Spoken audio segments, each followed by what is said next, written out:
Hi guys, Foxtrot here. Today I'll be unboxing and taking a look at the Gigabyte Aorus RTX 3080 Xtreme Revision 2.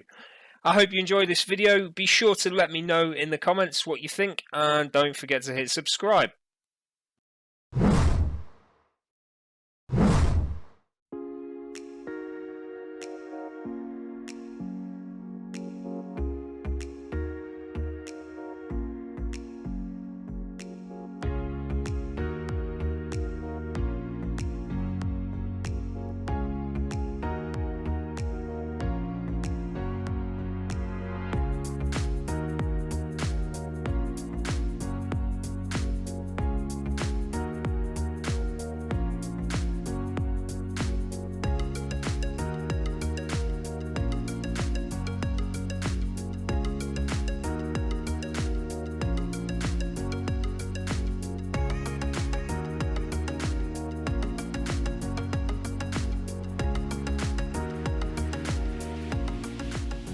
To get us started, we've got a quick clip off the Gigabyte website and some stats.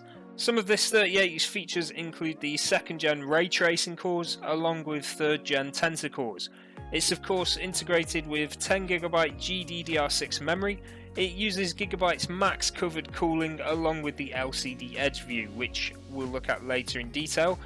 Clock rate's around 1700 standard and 1900 boost, which is actually the default setting and can be changed easily enough with a small switch on the side of the GPU itself.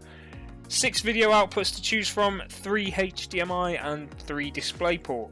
This is the Revision 2 version, which is the light hash rate card, intended to stop use for crypto mining. Whether or not it will work, I don't know, but as you'll see in the video, it shouldn't affect gaming in any way, all going right. This card comes with Gigabyte's 4-year warranty, and I'll leave a shot of the key specs including size up on your screens now.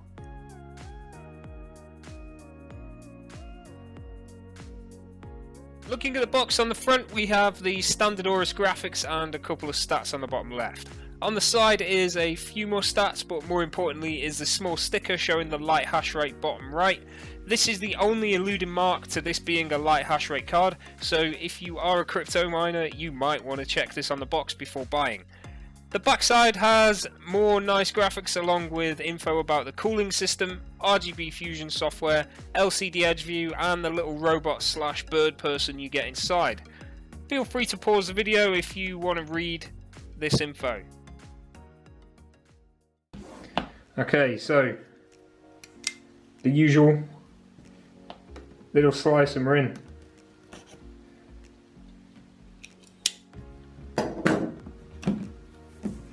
Here we go. Okay, so to start us off, as usual, manuals. Probably not got a driver disc in there anymore. They used to contain driver discs. Yeah, a little bit about this. 4-year warranty and quick guide. Happy days. Get that out of the way. Okay, taking away the foam, there she is. Oh, look at that. There's the little robot. I thought that was going to be silver. They call it the Aorus robot. We'll have a look anyway. So yeah, reminds me of one of those pop figures. I don't know, I'll see, he's trapped in elastic bands at the moment. I'll see if it'll fit in. I mean, I might be able to get it in there under the graphics card. I doubt it though, this thing's looking huge already. But yeah, there's the Aorus robot, limited edition supposedly. Okay, they've updated the Aorus sticker. I'll probably be getting that in. I always have a little Aorus sticker inside my computer case, so whenever I do get Aorus anyway, that is. They've updated it this time. Last time it's silver all around the edges. You'll probably see that later on when I show you the graphics card in the case. Okay, graphics card itself then. Here we go. Right. Do it the way it's supposed to be brought out, shall we? Oh my god, it's so heavy. It's so girthy. Look at this thing. 4 PCIe slots it takes up. Let's get this done.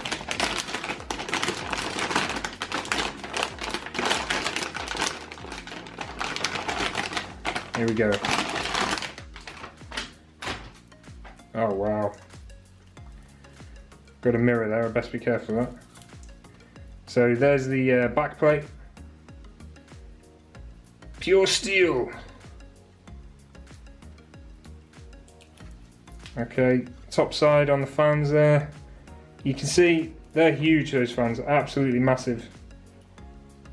3 fans, 2 on the outers spin the same way, and then this one spins in opposite direction. Backside there, so 3 DisplayPort and 3 HDMI. They've done away with the, was it the USB 3 that they had on the backs of these? They started putting on, they've sort of got rid of that, which is good to see. What else we got? Right, the power.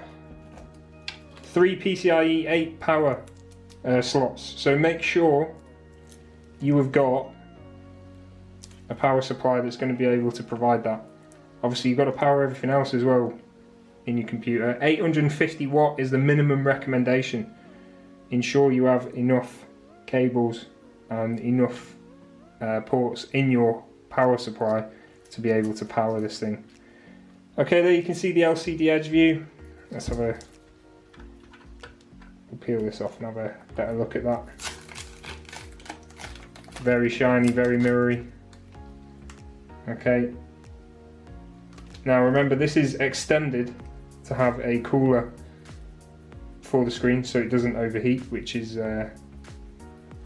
always a good thing. If they're adding things that do create extra heat, it's good to see that they are making it so that's going to be cool as well.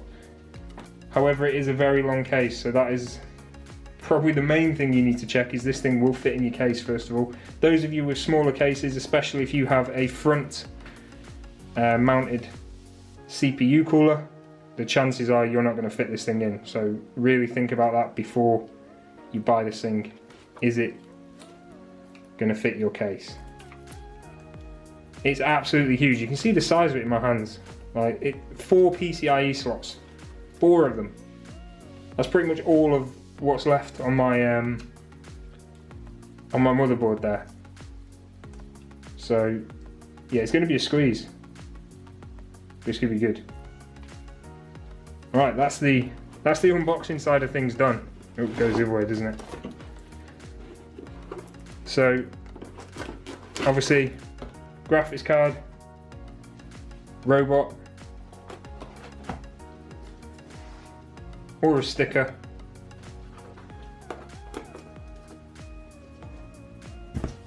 piece of polystyrene, and then obviously the manual and the register your warranty. Good to go. Let's get this thing in the PC, and I'll catch you when it's running and going. Just before we get this thing plugged in, I just want to add, there's a lot of this stuff on here, okay? So make sure you get it all off before you plug this thing in and get it running hot. Because I don't know, would that melt? Maybe. If it did, that'd be disastrous. So obviously you've got plastic covers on pretty much all of the shiny surfaces. There's a large one that goes across here. Each of the fans has a plastic cover on the little circle there. This bit has a plastic cover on. It's absolutely everywhere, so make sure you get it all, because the last thing you want to do is heat this thing up with the plastic all over it. The GPU's in. After a little bit of fiddling, we've got the 3080 in, okay?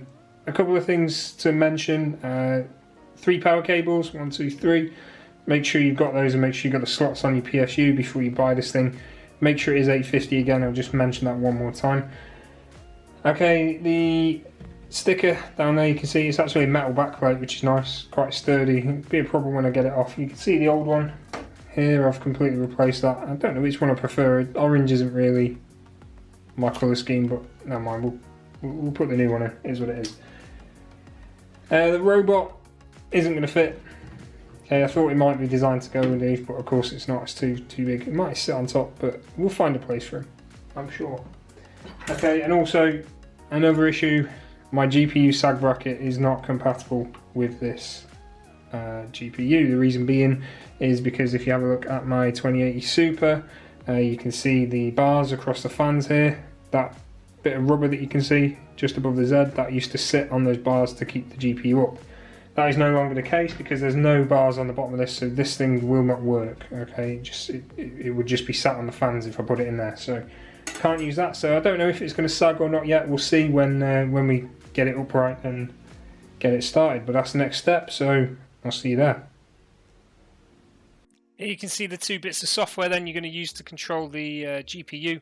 First of all, on the right hand side we've got the Aorus engine, which is your overclocking facility. You can see at the moment it's set to the boost clock of 1900. Don't forget you've got the little switch on the side of the GPU, which is an auto switch between the two profiles, either the overclocked 1900 or the base clock. So this is the Aorus engine on this right hand side. Now on the left you've got RGB2. They come as a pair, so you install one and then it tells you to install the other once you installed one of them. Alright, now this is RGB2 software. This controls the RGBs on the GPU. You can see we've got loads, all the options there, all the colour options. 16.7 million different colour options on this thing. You can set your profiles. And you can control each RGB individually. As you can see, most of the RGBs are on the bottom as usual, which in my opinion is a big waste because you just can't see them. I don't know why they do that. But you've got a couple, one on the top and then the actual LCD display here as well. Now this bit here on the left is actually separate to the LCD, but here's the LCD display settings here. So you click that and you can basically run through the options here. So you've got the enthusiasts, which are basically different stats of the GPU, for instance temperature, things like that, clock speed, fan speed, all of that good stuff. Custom image, I've got my logo set in there at the moment. It does look good, I'll show you that shortly. Custom text, so you can see there, you can type anything in there basically as long as it fits. Change the font size and change a different font as well. Custom GIF, if you've got a GIF to load up then you can load a GIF up. Chibi time, not really sure what that is. It's a little egg or something, I don't know, helps your game or something. And then you can have a carousel of different images if you wanted to. Not sure how many you can put in there. 1, 2, 3. About six different images, and you set your interval settings there as well. Okay, you can just turn the LCD off if you want to as well, but I'm going to leave it on the custom image. That is the software you use to control the GPU. PC's on, graphics card's running, and you can see the RGBs are set to blue in tune with the rest of the PC here. Okay, so first thing I want to show you is the GPU sag. I mentioned obviously that my GPU bracket will now not fit because of the way the fans are set up. It doesn't matter, look at this, that is about it in terms of GPU sag. It's very minimal, and comparing that to the 20 series cards, it's pretty much null and void. It's not going to be a problem. Most motherboards nowadays come with a reinforced PCIe slot, basically a sheet of metal going around the PCIe slot to protect the motherboard. They are vital for all big cards now, but I mean this is really minimal here. You can see probably with the size of the back plate as well, which is stopping that sag, which is good to see. As I say, compared to the 20 series cards, it's pretty much nothing, which is great. You can see the LCD edge in the bottom right here. Next to that you've got an RGB, which is pretty much lost because of the power cables. That's a shame. Bit of a bad placement. That most people do have their power cables coming down rather than up, so for that to be there is pretty much lost. The other RGB on top is fine, yeah, okay, it says Aorus on top there. Next to that you've got the little robot. I've got him sat up there at the moment, you can see. I may move him, I may keep him there, I don't know, we'll see.